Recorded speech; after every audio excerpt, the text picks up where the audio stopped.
नमस्कार मित्रों, मैं अनिल श्रीवास्तव आपके सामने ये हिंदू धर्म के विषय में एक नया एपिसोड लेकर उपस्थित हूँ। मित्रों, सबसे पहले मैं आपको एक छोटा सा टिप दूंगा हेल्थ के विषय में और फिर हम अपने मुख्य विषय पर आएंगे। आज मैं आपको ये बताना चाहता हूँ कि जो मौसम जो चलता है ना, उसका भी खान पान में बहुत ध्यान रखना चाहिए, क्योंकि अलग अलग मौसम में शरीर की परिस्थिति अलग अलग होती है, डाइजेशन अलग अलग होता है। एक तो ये बात होती है, और दूसरा कुछ जैसे ये बरसात का मौसम है, जो ये कहा जाता है कि ये बीमारियों का घर है, बहुत सी बीमारियां फैलती हैं, तो इसमें भी सतर्क रहना चाहिए। तो खाने में भी देखना चाहिए, कोई कई खाद्य पदार्थ ऐसे रहते हैं जिसमें सब्जियों में भी कीड़े होते हैं, तो कच्चा वगैरह इस समय थोड़ा, जैसे मैंने आपको बताया था कि सलाद खाओ, ये खाओ।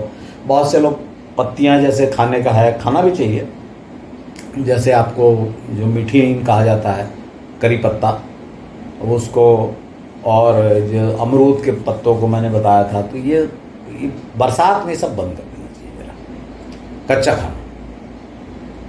और दूसरा, बरसात में क्या, हर सीज़न में ये बात ध्यान रखना चाहिए कि उस सीज़न में जो चीज़ें उत्पन्न होती हैं उनका सेवन किया जाए। होता क्या है ना, देखिए आप, जब ठंड के सीजन, जैसे ठंड के सीज़न में गोभी होती है, अब हम लोग साल भर गोभी ढूंढते हैं, और जब ठंड में बहुत ज़बरदस्त पैदा होगी, जब मारे यानी गाय अगर खा रही सब्जी वालों पास से उठा के, तो उसको दौड़ाता नहीं है, इतना सस्ता जब हो जाता, उस समय हम उस चीज़ को नहीं खाते। एक दूसरा उदाहरण मैं आपको देता हूँ टमाटर का। अभी देखिए हल्ला मचा हुआ है, टमाटर 150 रुपये 200 रुपये किलो मिल रहा है, तो अभी जनता टूटी पड़ी है कि सरकार क्या कर रही है टमाटर। और जब ये टमाटर फिकता है, 1 रुपये किलो किसान से लिया जाता है, और किसान बेचारा सड़क पे टमाटर आके फेंक देता है कि भाई जिसको 10 रुपये किलो में हमको खर्चा लगता है, 5 रुपये किलो में खर्चा लगता है पैदा करने में, उसको हम 1 रुपये किलो में क्यों बेचेंगे, तो ज़मीन पर फेंक जाता है। तब लोग टमाटर नहीं खाते। भाई जब टमाटर हो रहा है तब आप टमाटर की सब्जी बनाओ, टमाटर का अचार बनाओ, टमाटर का सॉस बनाओ, खूब टमाटर लो, उस समय नहीं खाएंगे। और गर्मी में, बरसात में, अभी जब टमाटर नहीं आ रहा तो सब लोग टमाटर के लिए दौड़ेंगे। तो ये थोड़ा सा आदतें बदलिए। परमात्मा ने जैसा बनाया है, जिस सीज़न में जो चीज़ बनाया है वो उस सीज़न के योग्य होता है। मैं इसलिए भी बोल रहा हूँ, मिनरल विटामिन तो ठीक है, पर वो जो सीज़न के हिसाब से भी चीज़ें उत्पन्न होती है, उस सीज़न में आपको क्या सूट करेगा। और सस्ता तो होता ही है। और एक बात और कि जब अपने सीज़न में कोई चीज़ खाई जाती है तो उसका स्वाद भी अलग होता है, बहुत टेस्टी होता है। तो मित्रों, ये थोड़ा सा इस सीज़न में ध्यान रखिए। जैसे इस सीज़न में देखिए आप फल वल जो आते भी हैं, जैसे आम अगर आ रहा है तो बड़ा ख़राब, आपको टेस्टलेस, या एक आध दिन भी घर में रखेंगे तो गल जाएगा, उतर जाना जिसको बोलते हैं, माने स्वाद ख़त्म हो जाता है, इस टाइप की चीज़ें। तो इस अभी जो मक्का, भुट्टा जिसको बोला जाता है, भुट्टा, खीरा, ये जो चीज़ें हैं जिनको आप फल नहीं मानते, लेकिन इसमें विटामिन मिनरल तो बहुत होता है ना, इनको खाइए। सिंघाड़े आ रहे हैं, सिंघाड़ा, भुट्टा, खीरा, ये खाइए। आपको तो मिनरल विटामिन चाहिए ना। और जहाँ तक टेस्ट का सवाल है, इसमें टेस्ट अपने थोड़ा सा काला नमक लगा लीजिए, थोड़ा शुद्ध घी लगा लीजिए। शुद्ध घी इसलिए लगाया जाता है कि जो मक्का होता है थोड़ा रूखा होता है पचने में, तो घी लगा देने से ज़रा स्मूथ हो जाता है, हल्का हो जाता है। और हल्का काला नमक लगा लीजिए, टेस्टी हो जाएगी। कहने का मतलब ये कि जिस सीज़न में जो चीज़ होती है उस सीज़न में, जैसे आम देखिए आप पूरा अक्टूबर नवंबर तक आता रहता है, तो सीज़न के बिना जो तरह तरह के हाइब्रिड और ये सब पैदा किए जाते हैं, उससे खास फायदा नहीं होता शरीर। टेस्ट के लिए आप खा लीजिए एक आध बार, अलग बात है, पर शरीर का पोषण नहीं होगा। तो मित्रों, ये बात ध्यान रखिए, विशेषकर इस वर्षा ऋतु में जब बीमारियां फैलती हैं, सतर्क रहिए, थोड़ा लोगों से डिस्टेंस बना के रखिए, और कच्चा थोड़ा खाना कम कर दीजिए, और सीजन वाली चीज़ें खाइए। अब आइए मित्रों, हम अपने मुख्य विषय पर चलते हैं। अभी हम लगातार महाभारत में श्री कृष्ण के रोल पर चर्चा कर रहे हैं युद्ध में, और पिछले एपिसोड में मैंने आपको बताया था कि भीष्म और अभिमन्यु की मृत्यु कैसे हुई। और यहाँ से पूरा जो है, जो धर्म युद्ध था, इसको धर्म युद्ध कहा गया, वस्तुतः यहाँ से अधर्म युद्ध बदल गया। मतलब ये अब युद्ध होते लगभग समझ लीजिए आपकी 14वें दिन मारा गया। जब अभिमन्यु, तो जब अर्जुन जहाँ पर युद्ध लड़ रहा था वहाँ से जब लौटा, वो सब सप्तकों को जो लेके उनको भटका के गए थे, उनको मार मार के वापस लौटा शाम को अपने शिविर में, युद्ध बंद होने के बाद, तब उसको अभिमन्यु की मृत्यु का पता लगा। तो पहले तो बड़ा नाराज, महाभारत में ये भी वर्णन है कि वो युधिष्ठिर को मारने तो बड़ा कि तुम मेरे लड़के को मरवा दिए, ये भी है। उसको समझाया बड़ा, फिर उसको लोगों ने, वो उसमें लिखा वेद व्यास आ गए, उन्होंने समझाया जो भी है। और सबने बोला कि अभिमन्यु बड़ा वीर था, कुरुक्षेत्र मारा गया, वीर गति को प्राप्त हुआ, इत्यादि इत्यादि। ठीक है, पर इसके अर्जुन को कोई ऐसा ढांढस नहीं मिला और उसने श्री कृष्ण चर्चा की। अब देखिए एक चीज जो है, अच्छा ये चर्चा क्या हो रही थी कि भाई जयद्रथ ने जाने से रोक दिया। युधिष्ठिर ने बताया कि हम लोग को जयद्रथ ने रोक दिया, भाई वो जबरदस्त सेना लेके खड़ा हुआ था। तो अभिमन्यु ने कहा कि मैं जयद्रथ कल मार दूंगा।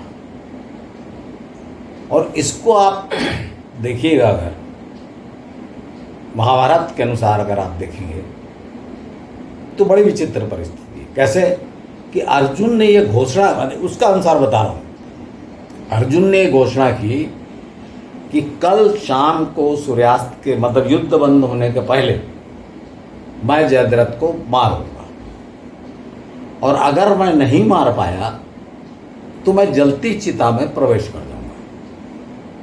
यह अर्जुन ने घोषणा। आप यहां पर फिर से आप ध्यान से जरा इसको देखिए कि भाई आप युद्ध लड़ रहे हो, आप ये बोलो कि मैं मार दूंगा क्योंकि जयद्रथ के कारण मेरा पुत्र मारा गया, यहां तक तो ठीक है। लेकिन अगर नहीं मार पाया तो चिता में, जलती चिता में प्रवेश कर जाऊंगा। यहां पर फिर मुझे लिखा नहीं है, देखिए महाभारत, लेकिन आगे जब जो मैं आपको बताऊंगा, जो लिखा है उनके अनुसार आपको पता चल जाएगा कि ये श्री कृष्ण की ही प्लानिंग थी। क्योंकि अर्जुन ने जब कहा कि मैं कल जयद्रथ को मारूंगा, तो ये सबको पता था कि अर्जुन आया है तो जयद्रथ को मारेगा। कौरवों को भी पता था कि जयद्रथ को तो मारेगा। जयद्रथ तो खुद कांप रहा था, अब तो अर्जुन मारेगा, भाई अभिमन्यु मारा गया तो अर्जुन तो मारेगा। तो उनकी अलग प्लानिंग हुई कि छुपा लो भाई, इसको बीच में रखो, चारों तरफ से सेना रहे, ये बीच में रहे। तो सबको पता था कि भाई कौरव मिलके जयद्रथ की रक्षा करेंगे। क्यों कि भाई एक तो अर्जुन मारेगा पक्का है, और दूसरा जयद्रथ तो बहनों ही था, तो हमारे रहते बहन विधवा हो जाए, इसलिए जयद्रथ की पूरी सुरक्षा होगी। तो कैसे उसको अर्जुन के सामने लाया जाए? भाई अर्जुन ने बोला मैं मार दूंगा, ठीक है, तू आएगा नहीं सामने, लड़ने ही जब नहीं आएगा तो अब मारोगे कैसे? तो यहाँ लिखा नहीं है, लेकिन जो ये श्री कृष्ण की प्लानिंग में बोल रहा हूँ, क्योंकि आगे आप देखिए क्यों बोल रहा हूँ मैं, आगे आपको समझ में आ जाएगा।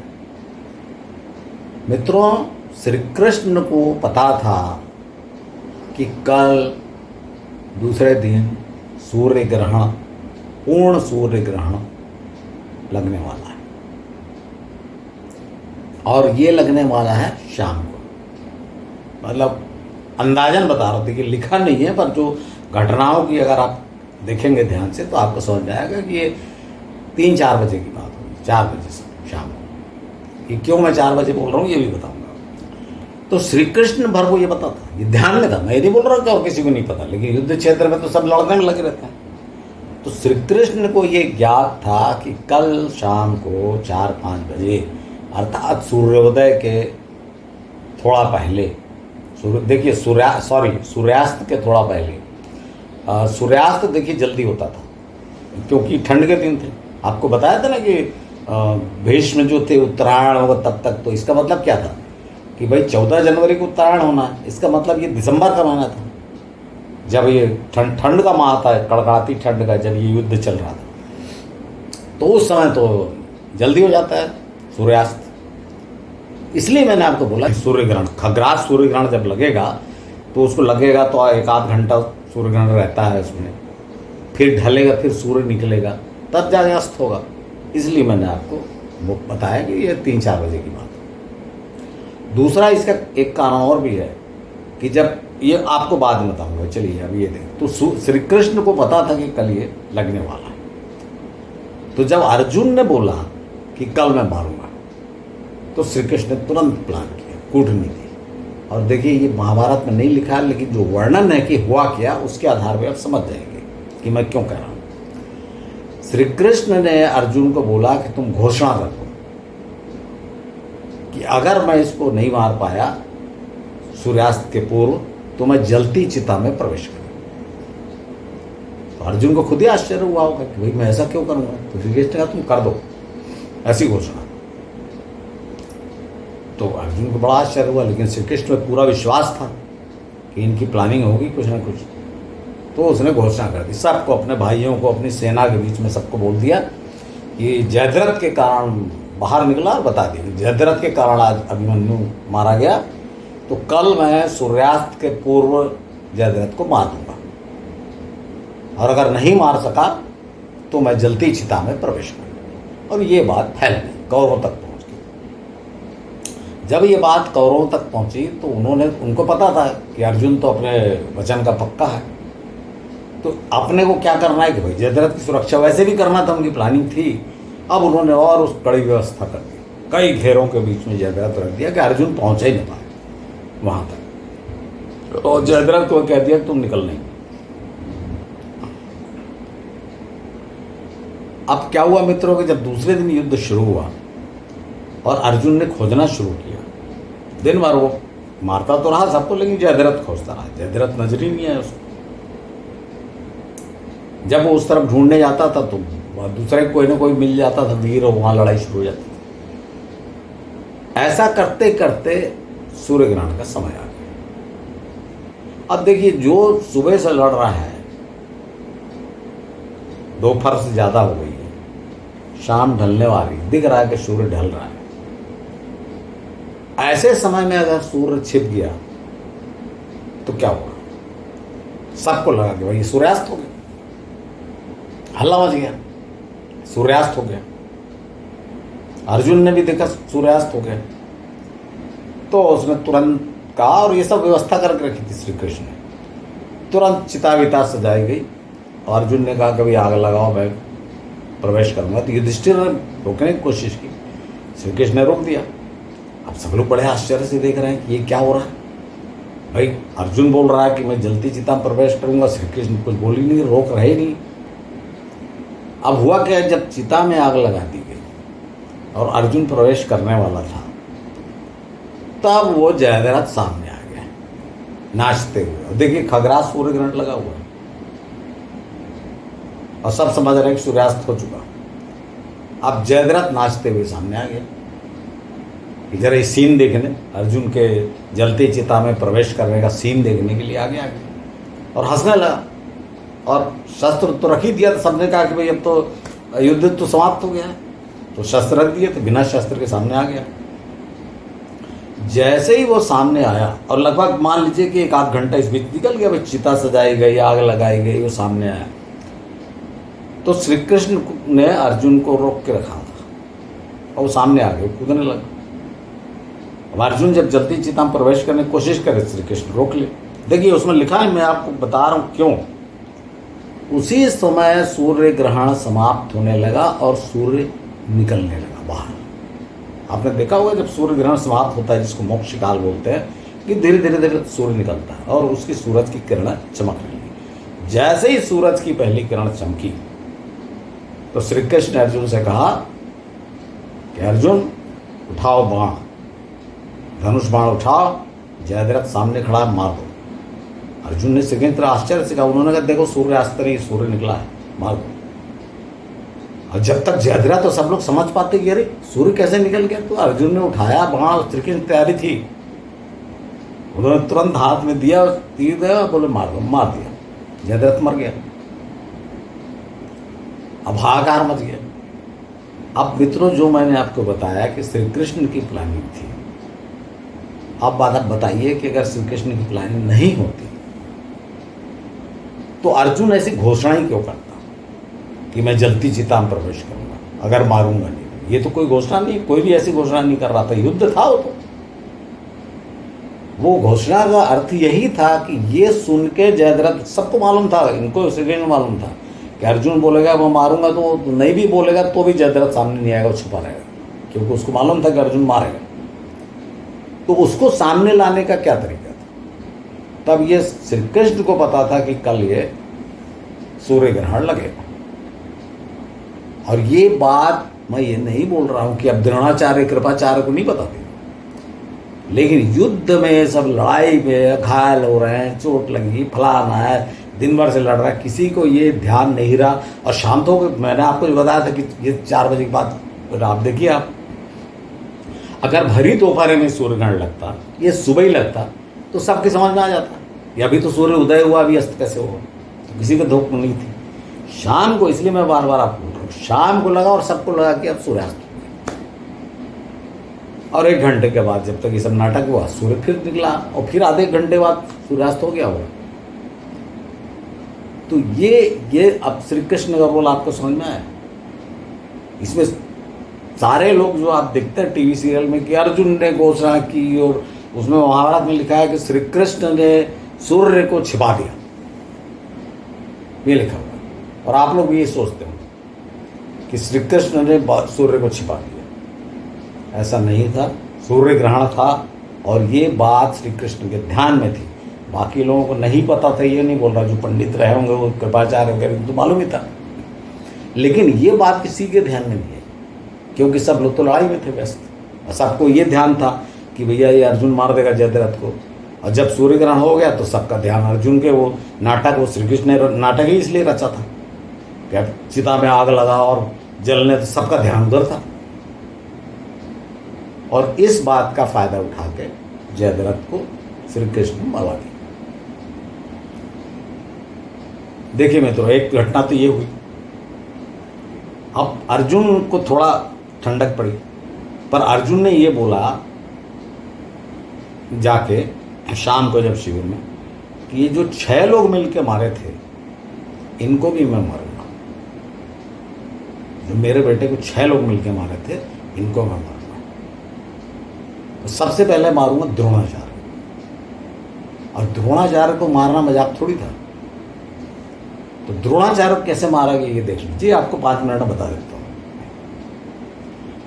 द्रोणाचार्य के इतने जबरदस्त लड़ाका तो थे ही, अर्जुन के बाण तो उनको छू ही नहीं पा रहे थे, और वो सबको घायल किए जा रहे थे, अर्जुन पर भी आक्रमण किए जा रहे थे। इनको समझ भी नहीं आया क्या करें। अब यहाँ फिर से खेल खेला गया। अर्जुन ने कहा भीम से कि भीम, एक हाथी है, उसका नाम अश्वत्थामा है ना? तो भीम ने कहा हाँ, एक हाथी है, उसका नाम अश्वत्थामा है। तो श्री कृष्ण ने भीम से कहा कि जाओ उस हाथी को मार दो। उन्हीं के साइड, अपने ही साइड का हाथी, उसको मार दो। हाथियों की जो सेना थी उसमें उसको मार दो। तो श्री कृष्ण से कोई बहस नहीं करता था, क्योंकि उनको मालूम लगता था कि कुछ ना कुछ इसमें इनकी कूटनीति होगी। और ये हाल देख ही चुके थे जयद्रथ वध वाला। तो वो गया भीम और मार दिया। तो मार दिया तो श्री कृष्ण ने कहा कि मैं तुमसे पूछूंगा क्या हुआ, तो तुम चिल्ला के जोर से कहना। श्री कृष्ण ने पूछा कि भीम क्या हुआ। जब भीम लौटा तो भीम ने कहा अश्वत्थामा मारा गया। तो सुना द्रोणाचार्य ने भी, तो उनको विश्वास नहीं हुआ कि भाई मेरा पुत्र महावीर, आखिर अश्वत्थामा को किसने ट्रेनिंग किया था? द्रोण ने अपने लड़के को। तो मेरा पुत्र, तो उनको विश्वास नहीं हुआ। तो उन्होंने बोला कि नहीं, मैं भीम पर विश्वास नहीं करता, तुम छल कपट कर रहे हो। तो उन्होंने भीष्म दुर्योधन से कहा कि सॉरी युधिष्ठिर से कहा कि युधिष्ठिर तुम तो सत्यवादी हो, धर्मराज कहे जाते हो, तुम बताओ कि क्या हुआ। और फिर श्री कृष्ण की चाल देखी। उनको मालूम था कि अब ये युधिष्ठिर से पूछेंगे द्रोणाचार्य जी। तो वो दुर्योधन के पास, युधिष्ठिर के पास गए और उन्होंने युधिष्ठिर से कहा कि जोर, भाई अश्वत्थामा तो मारा गया, हाथी है, तो आप जोर से कहो।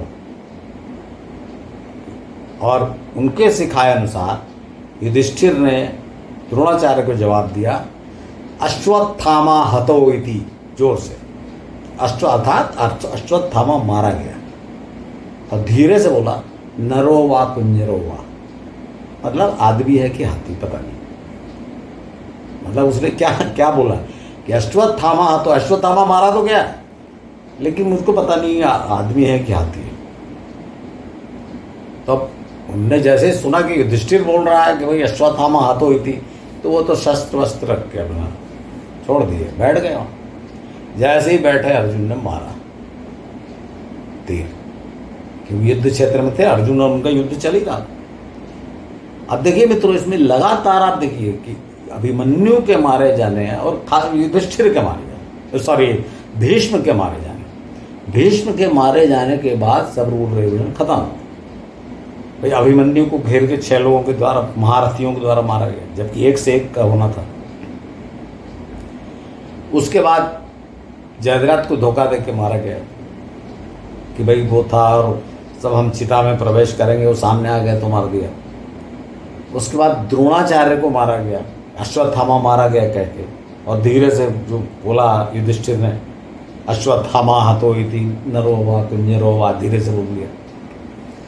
तो ये लगातार, और दूसरी बात जब उसके बाद वो शस्त्र रख के बैठ गए तब भी नहीं मारना था, जो रूल बना था कि जब कोई हथियार शस्त्र डाल दे तो उसको मारना नहीं है, तो उन्होंने मार दिया। वो भी किसको? अपने गुरु अर्जुन ने मार दिया।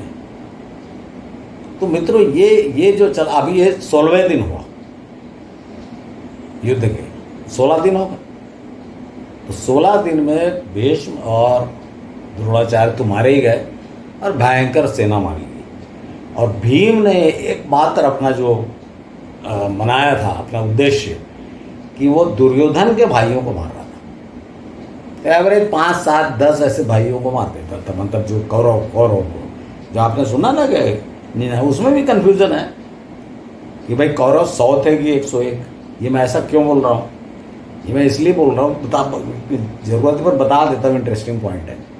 ये देखिए कौरव 100 थे और कौरव सब मारे गए, आप लोग बोलते हो 100 कौरव मारे गए, है उसमें भी दुर्योधन के 100 भाई दुर्योधन सहित मारे गए। लेकिन एक भाई युयुत्सु, जब प्रारंभ में युधिष्ठिर ने घोषणा की युद्ध चालू होने के पहले कि अभी भी समय है, जो एक दूसरे के पक्ष में जाना चाहते हैं चले जाए,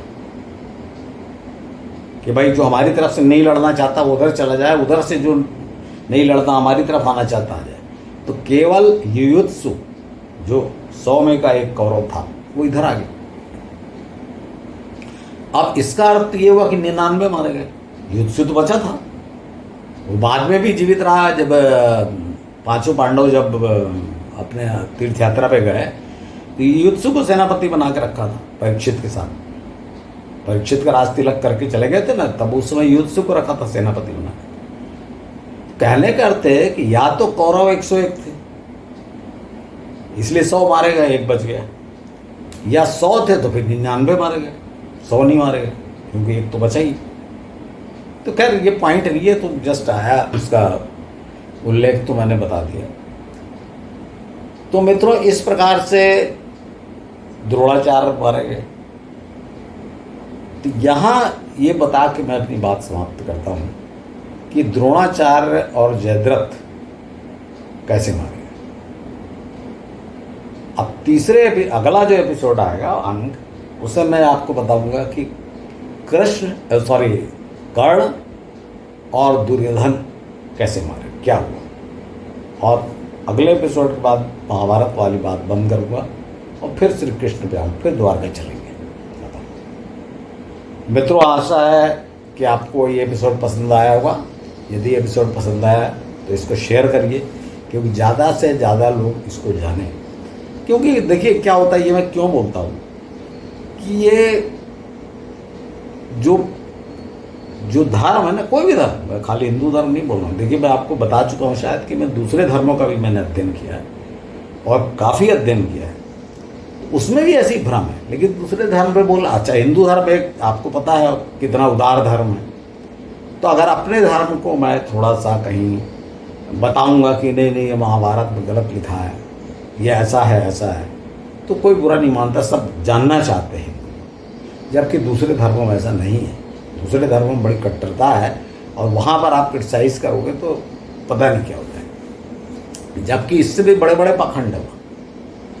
मैं तो पहले ही कारण बता रहा हूँ ना, मैं तो आपको ये नहीं बता रहा हूँ ये क्या किसी ने क्लेम किया कि महाभारत या वेद ये ईश्वर ने लिख के भेजा, नहीं बोला। सबको मालूम है कि वेद व्यास ने वेदों का संकलन किया और ये ऋषियों ने लिखा था और ये महाभारत की रचना वेद व्यास ने की, और लिखा तो बाद में जब छपने लिखने का समय आया तब लिखा गया था। ये तो ईस्वी पूर्व 1000 से लेके ईस्वी पश्चात 1000 तक लिखे गए हैं पुराण वर्णन। मुसलमानों का वर्णन है, भविष्य पुराण में आप देखिए ना, यवनों का, मुसलमानों का, सबका वर्णन है। तो यहाँ तो ये दावा ही नहीं है। तो आदमी की लिखी चीज में तो गड़बड़ी हो ही सकती है ना, जब हजारों साल बाद आप, सबसे बड़ी बात की बहुत बहुत हजारों साल बाद लिख रहे हैं।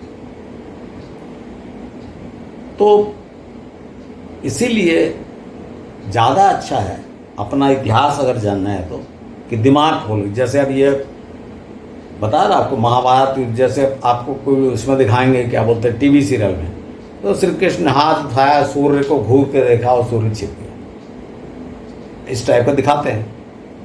तो वास्तविकता इसलिए नई पीढ़ी पर तो विश्वास नहीं होगा ना ऐसा, तो नई पीढ़ी को विश्वास नहीं होगा तो बताना पड़ेगा कि हुआ क्या था। तो ये हुआ था वास्तविकता में, तो उसको जानना चाहिए। तो इसके बाद आपको और आनंद होता है, ऐसी चीज़ों को जानिए, फिर आप उन जगहों का भ्रमण करिए। बहुत से लोग दिल्ली जाते हैं जाने, तो पास में कुरुक्षेत्र है, वहाँ जाके देखिए ये अभिमन्यु कहाँ मारा गया था।